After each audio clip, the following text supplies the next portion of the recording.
ជំរាបសួរពុកម៉ែបងប្អូនបាទថ្ងៃនេះក្រុមជាងខ្ញុំមកសូមធ្វើការបង្ហាញបងប្អូនបាទជាប្រភេទទូកៅវាពីរជាន់បងប្អូនបាទ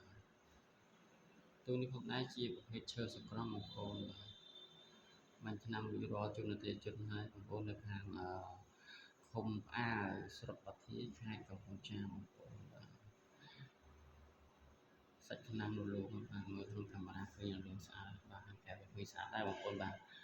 ប្រសិនបើជាពុកម៉ែបងប្អូនដែលកំពុងសង្កេតអត្តថ្មីហើយកំពុងស្វែងរកជាងនិកអាចតតងមកចំអិតបានបងប្អូនបាទតាមរយៈលេខទូរស័ព្ទ088 62 33 44មួយខ្សែទៀត017 26 49 47លេខស្ទាត់ភ្ជាប់ Telegram របស់បងប្អូនបាទទូតាំងក៏ធ្វើដែរបងប្អូនបាទទូតាំងTVទូចក្រានបាយជើងជាងបិដានប្រកាន់ដៃដាអ្វីទាំងអស់ដែលពាក់ព័ន្ធជាមួយនឹងគ្រឿងសង្ហារឹមអាចធ្វើជូនបានទាំងអស់បាទតម្លៃសមរម្យក្រមទីផ្សារបងប្អូនជាងចុះធ្វើផ្ទាល់មិនមានអ្នកស៊ីក្បាច់កាក់លើទេបាទបងប្អូនបាទអរគុណជំរាបលាបងប្អូន